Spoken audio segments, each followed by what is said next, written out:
T'as souvent ce truc de bah voilà, il faut avoir de l'expérience pour ton premier taf, mais pour ton premier taf, il te demande de l'expérience, mais du coup tu peux pas en avoir parce que t'en as pas avant, donc il y a une espèce de cercle vicieux comme ça.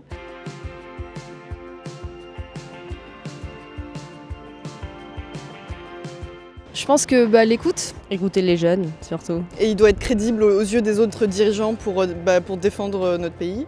Moi, je pense que ce serait de se remettre en question. On a l'impression quand même, quand on voit les candidats, qu'ils ont toujours la bonne parole et qu'eux auront les meilleures solutions. Puis finalement, c'est pas toujours le cas, ils font pas toujours ce qu'ils veulent. L'honnêteté surtout et un peu d'humanisme, je pense. Respecter qui il est, pourquoi il est là et les gens qui l'ont élu.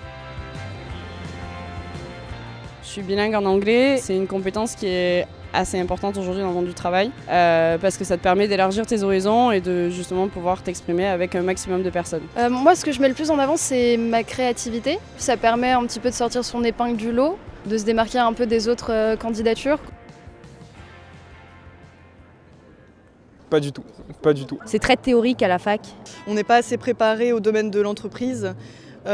Pour beaucoup de choses, hein, tout ce qui est budgétaire. Nos factures, par exemple, nos factures. Qui nous a appris à faire des factures? Enfin, si demain on me demande de faire des factures, je demande à ma mère.